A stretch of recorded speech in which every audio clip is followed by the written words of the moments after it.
Hello students अपने topic चल रहा था कृषक की विजय, जिसमें अपने कृषक की दो विजयों के बारे में पढ़ चुके थे। पहला अपने टॉपिक किया था पार्थिया पर अधिकार करना और दूसरा अपने किया था पाटलिपुत्र पर अधिकार करना। मैंने आपको बताया भी पार्थिया का शासक कौन था, खुसरो था, और इसी खुसरो के द्वारा कृषक पर आक्रमण किया जाता है। इसके पीछे रीज़न भी था भी, एक तो क्या रीज़न था, जो कृषक का राज्य था बैक्ट्रिया क्या था, व्यापारिक दृष्टि से महत्वपूर्ण था, और दूसरा जो एरियाना का प्रदेश था जो कृषक के पास था, पूर्व में वह पार्थिया के पास था, इसीलिए खुसरो से प्राप्त करना चाहता था। और उन्हीं क्षेत्रों को प्राप्त करने के लिए खुसरो ने कृषक पर आक्रमण किया था। खुसरो पराजित हुआ और पार्थिया पर कृषक का अधिकार हो गया। अपने दूसरा पढ़ा था पाटलिपुत्र पर अधिकार करना। देखो, पाटलिपुत्र पर जब कृषक आक्रमण करता है, पाटलिपुत्र के साथ वह साकेत यानी कि अयोध्या पर भी आक्रमण करता है। कहाँ पर? साकेत यानी कि अयोध्या पर आक्रमण करता है और यहाँ विजय प्राप्त करता है। पाटलिपुत्र के शासक से वह कर की मांग करता है, तो उस पाटलिपुत्र के शासक ने कर देने से इनकार कर दिया। इसीलिए कृषक पाटलिपुत्र से अश्वघोष को अपने साथ ले आता है। किसको? अश्वघोष। ये कौन था? बौद्ध विद्वान था, बौद्ध विद्वान। इसे अपने साथ ले आता है और एक क्या ले आता है? बुद्ध का काष्ठ निर्मित भिक्षा पात्र, काष्ठ निर्मित भिक्षा पात्र भी अपने साथ ले आता है। तो इन दोनों टॉपिक को अपने कंप्लीट कर चुके थे। आज हमारा तीसरा टॉपिक होगा कश्मीर पर विजय प्राप्त करना। तो कृषक की जो तीसरी उपलब्धि रही वह क्या रही? कश्मीर पर विजय प्राप्त करना। अगर बात करें तो जो कश्मीर का क्षेत्र था वह कृषक को प्रिय था। कश्मीर का क्षेत्र कृषक को प्रिय था,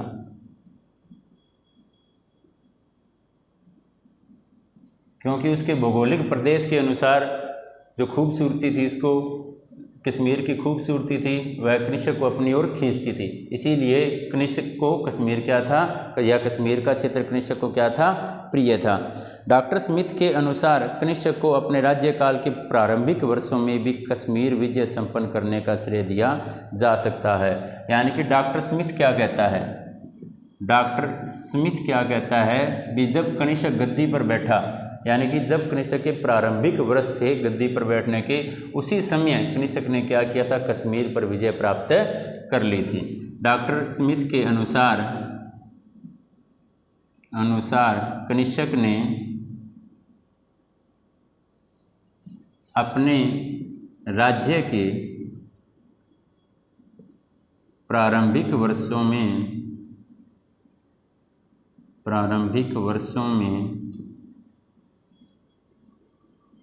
कश्मीर पर विजय प्राप्त कर ली थी।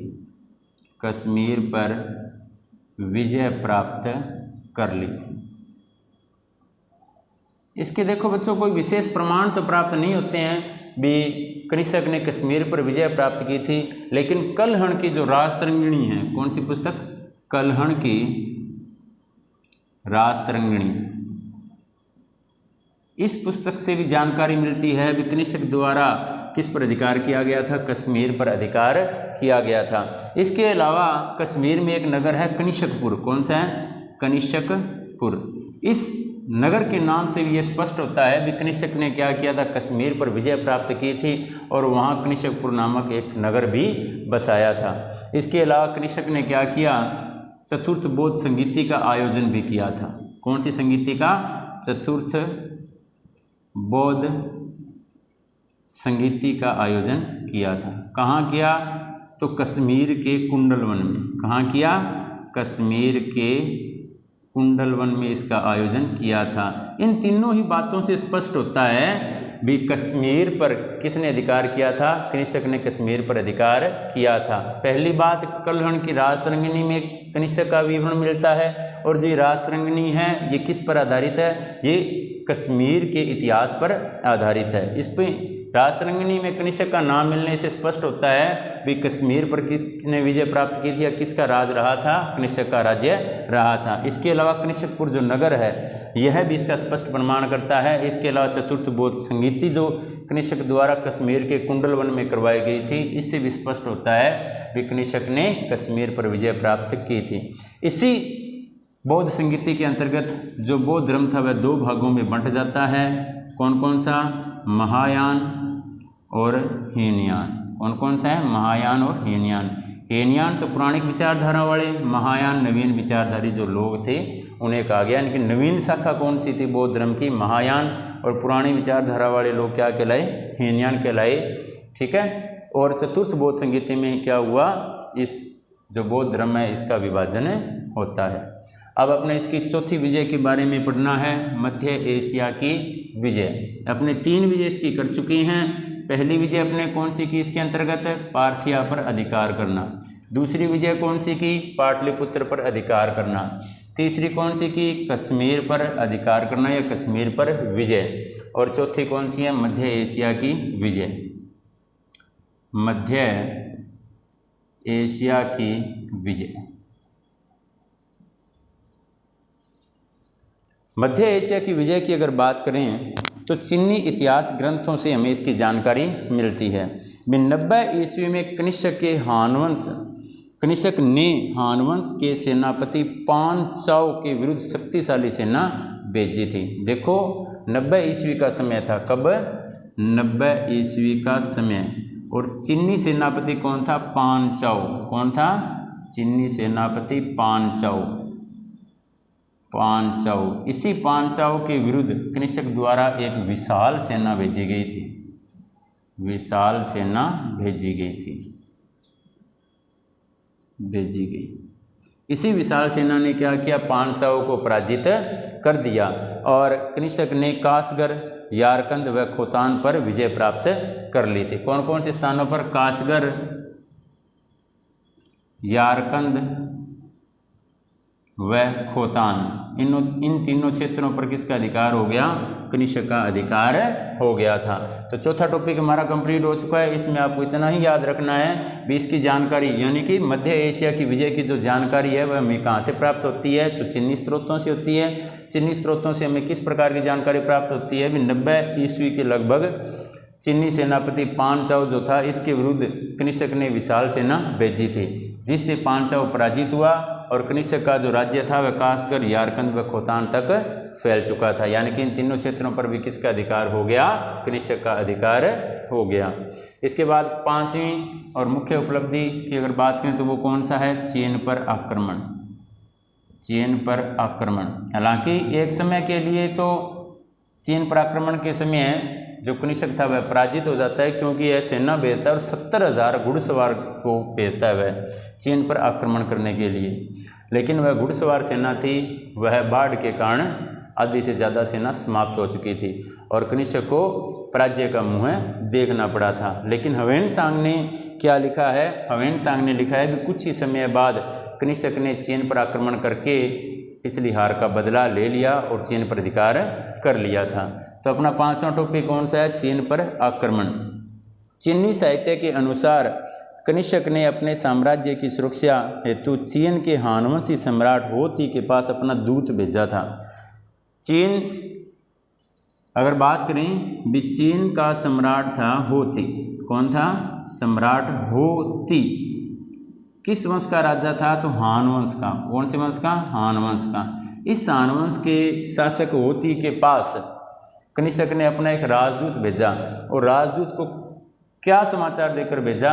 राजदूत को समाचार दिया भी कनिष्क चीन की किसी राजकुमारी से विवाह करना चाहता है और उनके साथ संबंध स्थापित करना चाहता है। मतलब चाहे व्यापारिक संबंध हो, चाहे सांस्कृतिक संबंध हो, इस प्रकार के संबंधों को स्थापित करना चाहता है। लेकिन होती के द्वारा इसे मना कर दिया गया। लेकिन हुआ क्या?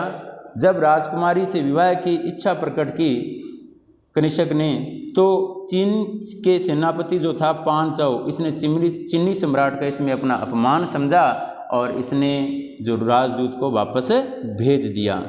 तभी इसकी सूचना मिलने पर कनिष्क ने क्या किया, सी के नेतृत्व में 70,000 की घुड़सवार सेना भेज दी। देखो बच्चों हुआ क्या, जब राजदूत होती के पास भेजा गया तो होती का जो सेनापति था कौन सा था, पांचाव। कौन था, पांचाव। इस पांचाव ने क्या किया,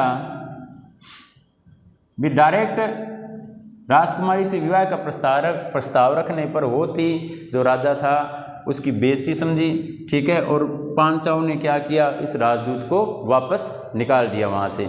इसी बात से कनिष्क नाराज हुआ और कनिष्क ने सी के नेतृत्व में, किसके नेतृत्व में, सी के नेतृत्व में 70,000 की घुड़सवार सेना, कितने घुड़सवार सेना भेजी, 70,000 की घुड़सवार सेना किस पर आक्रमण करने के लिए भेजी, चीन पर आक्रमण करने के लिए भेजी थी। लेकिन बताया जाता है कि रास्ते में अत्यधिक खराब मौसम व बारिश के कारण इस सेना का बहुत बड़ा भाग नष्ट हो चुका था, अतः पांचाव ने उसे आसानी से हरा दिया। भी जब 70,000 की घुड़सवार सेना जो थी वो किस ओर बढ़ी, चीन की ओर बढ़ी, तो रास्ते में जब खराब मौसम हुआ, क्या वो खराब मौसम व अत्यधिक बारिश हुई, तो खराब मौसम व बारिश के कारण इस सेना का बहुत बड़ा भाग नष्ट हो चुका था। और जब इस सेना का सामना किससे हुआ, पांचाव से हुआ, तो पांचाव ने क्या किया, इस सेना को पराजित कर दिया। लेकिन ह्वेनसांग क्या कहता है, ह्वेनसांग के अनुसार कुछ समय बाद कनिष्क ने चीन पर आक्रमण कर उस पर विजय प्राप्त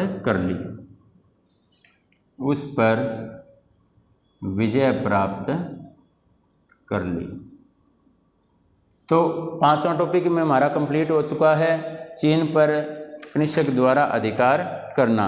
लास्ट हमारा टॉपिक इसके अंतर्गत आता है पेशावर पर चढ़ाई। वैसे देखो अगर बात की जाए तो जो पुरुषपुर नगर था, कौन सा, पुरुषपुर, यहाँ अपने टॉपिक लिखेंगे पेशावर पर चढ़ाई, पेशावर पर चढ़ाई। ये जो पेशावर पर चढ़ाई है, पेशावर पर जो विजय है, यह विजय सर्वप्रथम रही कनिष्क, यानी कि प्रथम विजय कनिष्क की कौन सी थी, पेशावर थी। क्योंकि पेशावर का ही नाम चेंज करके पुरुषपुर नाम किया इसका, और इसी कनिष्क ने क्या बनाया था, अपनी राजधानी बनाया था। इसीलिए कनिष्क ने सर्वप्रथम अपने कह सकते हैं, इसे राजधानी बनाया, इसलिए अपने कह सकते हैं भी कनिष्क ने सर्वप्रथम किस पर अधिकार किया था, तो पेशावर पर अधिकार किया था। वर्तमान कहाँ, ये वर्तमान पाकिस्तान में है, जो कनिष्क की क्या रही थी, राजधानी भी रही थी। तो बच्चों इस प्रकार आज का हमारा टॉपिक कनिष्क की जो सैनिक उपलब्धियां हैं वह कंप्लीट हो चुका है। आप इसे नोटबुक में नोट करें और इसे लर्न करें। थैंक यू बच्चों।